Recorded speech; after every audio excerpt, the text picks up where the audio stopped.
Friends, welcome back to my channel. दोस्तों, हम आपके लिए लेकर आए एक खास खबर। जी हाँ, क्या आप जानते हैं कि छिपकली के जीवन के बारे में कुछ ऐसी बातें जो आपने कभी भी नहीं सुनी हो। तो चलिए आज हम आपको बता देते हैं। आपकी जानकारी के लिए बता दूं कि रात्रि को जलते हुए बल्ब और ट्यूबलाइट के आसपास प्रकाश की ओर आकर्षित होकर कीट जब मंडराने लगते हैं, तब चुपके से फुर्ती से छिपकली वहां आकर उनको खाकर अपने पेट की भूख को शांत कर लेती है। और वहीं छिपकली मकान की छत और दीवार पर उल्टा लटक कर चलती है, लेकिन वह नीचे नहीं गिरती। ऐसा प्रश्न आपके दिमाग में जरूर आता होगा, आखिर ऐसा क्यों है? तो दोस्तों, उसका उत्तर ये है कि छिपकलियों के चपटे पैरों के तलुओं में असंख्य हुक्सियां होती हैं, जो कि छत और दीवारों को कस करके पकड़ लेती हैं। इसी खूबी के कारण वह नीचे नहीं गिरती हैं। और दूसरा कारण ये भी है कि छिपकली के पदागुनियों के सिरे पर दोस्तों प्यालेनुमा अवनमन जब छतों और दीवारों पर दबाए जाते हैं, तब उनके दोनों के बीच में वायु शून्य होने के कारण वह दीवार से भी चिपकी रहती हैं और साथ ही नीचे नहीं गिरती। आपको ये भी बता दें कि छिपकली अपनी बिना पलक वाली आंखों के चमचमाते प्रकाश और अंधेरे में भी सरलता से देखकर धीरे धीरे शिकार के पास पहुंचकर उसे तीव्र गति से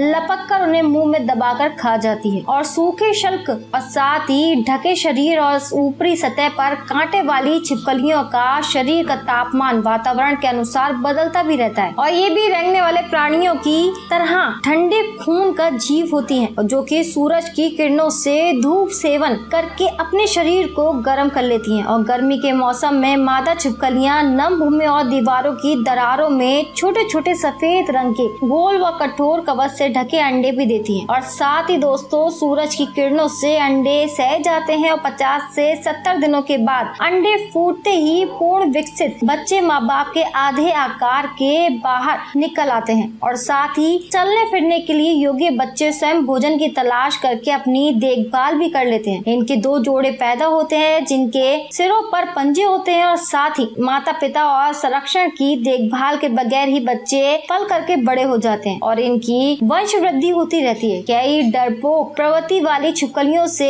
भयभीत होकर चिल्लाते भी हैं और साथ ही शिकारी इनको मारना चाहते हैं। तब छिपकली अपने प्राण की रक्षा करने के लिए अपनी पूंछ तोड़ करके फेंक देती है। जब शिकारियों की नजर पूंछ पर पड़ती है, तब छिपकली उनका ध्यान भंग करके सुरक्षित स्थान पर जाकर के छिप जाती है। तो दोस्तों, आप लोग सोचते हैं कि छिपकली की अगर पूंछ नीचे गिर जाती है टूटकर, तो छिपकली मर गई होगी, लेकिन ऐसा नहीं होता। वो लोगों को भ्रमित करती है। क्या आपको इस बारे में पता था ऐसा कुछ? तो हमें कमेंट सेक्शन में कमेंट करके जरूर बताएं। लाइक शेयर करना ना भूलें। अगर अभी तक आपने हमारा चैनल सब्सक्राइब नहीं किया तो जल्दी सब्सक्राइब कर लें और ऐसे अपडेट्स के लिए बेल आइकन को क्लिक कर लें। Thank you.